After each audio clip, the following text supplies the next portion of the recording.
आदाब, नमस्कार, जय हिंद, सत श्री अकाल। दोस्तों, आज हम जिस शख्सियत के बारे में एक ब्रीफ सा पॉडकास्ट कर रहे हैं तो वो करना हमारे लिए लाजमी था, ज़रूरी था, अहम था। ज़रूरी भी था, अहम भी था।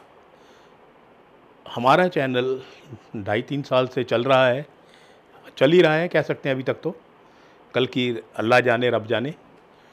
हमारे चैनल की एक ही खूबसूरती है कि हम लोग सच बोलते हैं, सच के अलावा हम कोई बात नहीं करते, और हम उन लोगों के बारे में बात करते हैं जिनसे हमारा माशरा, हमारा समाज, हमारा यूथ मुतासिर हो सके, प्रभावित हो सके, ताकि कल वो उस शख्सियत की बारे में सुनकर कुछ अच्छी आदतें अपने अंदर डाल सकें।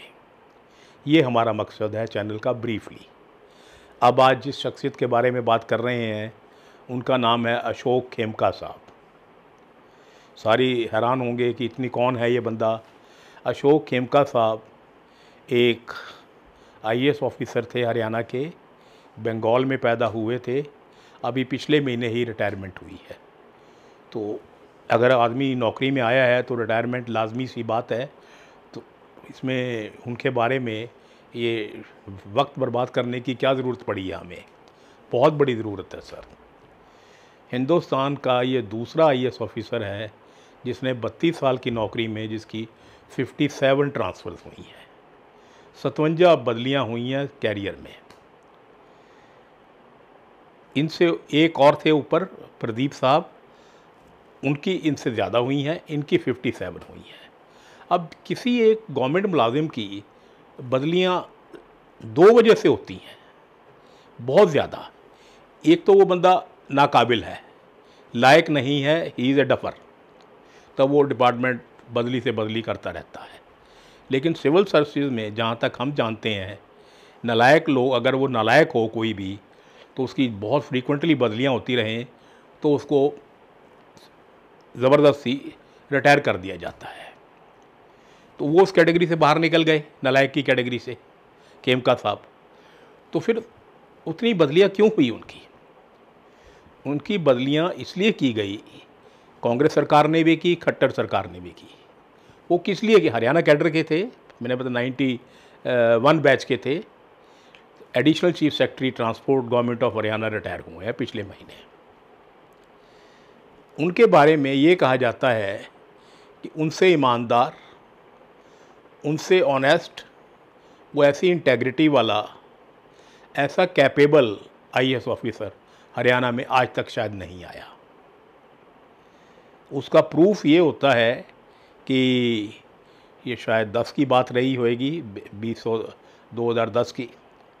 तब आप जिस महकमे थे वहाँ एक उनके पास केस आया, जो केस रॉबर्ट वढेरा साहब से ताल्लुक़ था। रॉबर्ट वढेरा साहब मिसेस सोनिया गांधी जी के लगते जिगर हैं, मतलब सन इन लॉ हैं। उस वक्त सरकार भी कांग्रेस की थी सेंटर में, और स्टेट में हुड्डा साहब थे। गुड़गांव में एक डीएलएफ लैंड डील हुई जिसमें गवर्नमेंट ऑफ हरियाणा ने उनको काफ़ी रूल बेंड करके उनको बहुत मदद की। वो केस अभी चल रहा है, इसलिए उस केस के बारे में हम डिटेल नहीं बता सकते, क्योंकि सब जस्टिस के केस के बारे में बात नहीं की जाती। लेकिन उस केस, जो केस हाईलाइट हुआ, इन्होंने वो केस रिवर्ट बैक कर दिया, स्ट्रक डाउन कर दी गवर्नमेंट की ऑर्डर कि ये जो आप कर रहे हो गलत है, ये रूल के अंडर नहीं आता, this is violation of the rules of the land. तो बहुत हाईलाइट हुआ उसमें। मैं शायद हुड्डा साहब को कसूरवार नहीं ठहराऊंगा। अगर मैं भी सीएम होता उस वक्त, मान लीजिए, सच्चाई तो ये है, माननी चाहिए सच्चाई, अगर मैं भी सीएम होता तो मेरे को भी सोनिया जी का कहना मानना पड़ता। मेरी क्या औकात थी, हुड्डा साहब की क्या औकात थी कि वो सोनिया जी गांधी जी के सामने घुटने ना टेकते। उनको घुटने टेकने पड़े और खेमका साहब की वहाँ से बदली कर दी गई। वो सिलसिला चलता रहा। हुड्डा साहब के टाइम में उनकी 23 बार बदली हुई है। हुड्डा साहब के टाइम उनकी 23 बार बदली हुई है। चलो, सरकार बदली, ईमानदार सरकार आ गई, बीजेपी की सरकार आ गई, खट्टर साहब की सरकार आ गई। सबको ये था अब खेमका साहब ईमानदार हैं, ईमानदार सरकार आ गई है तो शायद उनके साथ इंसाफ होगा। लेकिन नहीं दोस्तों, एक बात पल्ले बांध लीजिए, बीजेपी हो, कांग्रेस हो, अकाली हो, ये खास आदमी पार्टी हो, कोई पार्टी हो, सब के सब इस हमाम में नंगे हैं। कौन कितना नंगा है वो बाहर निकलेगा तब पता लगेगा। नंगे सब हैं। जितने नंगे कांग्रेस के थे उतने ही नंगे बीजेपी की सरकार आ गई, वो भी नंगों की सरकार थी। उन्होंने भी अपने 10 साल के टेन्योर में, 10-12 साल के टेन्योर में इनके साथ इंसाफ नहीं किया। इनकी भी धड़ाधड़ बदली, धड़ाधड़ बदली, धड़ाधड़ बदली, और ऐसी ऐसी नॉन इम्पॉर्टेंट आर्काइव्स, प्रिंटिंग, ऐसे ऐसे डिपार्टमेंट में इनकी पोस्टिंग भी की गई।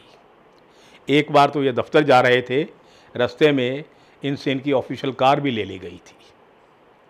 तो ये है मेरा हिंदुस्तान, है ना कमाल। बातें तो हम बहुत बड़ी बड़ी करते हैं दोस्तों, हकीकत में हम आईना नहीं देखते। क्या फ़ायदा इतनी बड़ी बड़ी बातें करने का, क्या फ़ायदा इतनी बड़ी बड़ी तकरीरें करने का, जब हम झूठ पे झूठ बोले जाते हैं। एक शरीफ आदमी और आईएएस ऑफिसर, अगर एक आईएएस ऑफिसर कि ये हालात है, ये उसके साथ होता है, तो मेरे और आप जैसे की क्या औकात है। खेमका साहब आईआईटी खड़गपुर से पास आउट हैं, एमबीए फ्रांस से की हुई है, लॉ कर रहे हैं अभी भी, पीएचडी टाटा इंस्टीट्यूट से की हुई है। अब देख लीजिए कितना लायक वो बंदा है कि नहीं है। सो इस देश का क्या फ्यूचर होगा, इस देश का क्या भविष्य होगा, खेमका साहब मैं इसका जवाब नहीं दे सकता। लेकिन आपको प्रोग्राम बंद करने से पहले एक बात ज़रूर कहूँगा कि आप बंगाल से हैं। बंगाल की जो वज़ीर आज़म है, बंगाल की जो वज़ीर आला हैं, चीफ मिनिस्टर हैं ममता जी, वो काफ़ी हद तक ईमानदार हैं।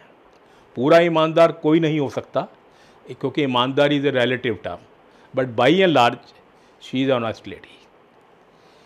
हरियाणा में किसी कंपनी में मत लगिएगा यार, ये ऐसे काम मत कीजिएगा। अपने जो आपने रेपुटेशन कमाई है उस पर डटे रहिएगा। बंगाल जाइए, उसको आपकी ज़रूरत है, आपको ऐसी लीडर की ज़रूरत है। वहाँ जाके अपना मिशन पूरा कीजिए, वहाँ जाके देश की सेवा कीजिए, वहाँ जाके अपने आईएएस कोलीग्स को बताइए कि इन ये जो ढोल बजाते हैं जिस पर आप सब नाचते हो, आपके सारे कोलीग नाचते हैं प्लम पोस्टिंग के लिए, सारे, चाहे वो हरियाणा में हैं, चाहे पंजाब में हैं, चाहे कहीं भी हैं, वो सब के सब नाचते हैं। डमरू की तरह वो नचाते हैं पॉलिटिशियन, सिर्फ पैसे के लिए, प्लम पोस्ट के लिए। उन्हें बताइए कि पैसा दीन नहीं होता, पैसा ईमान नहीं होता, पैसा सब कुछ नहीं होता। आपको सलाम, आपकी माताजी को सलाम, आपके पिताजी को सलाम, आपके टीचर्स को सलाम, आपकी बीवी को सलाम। जय हिंद खेमका साहब।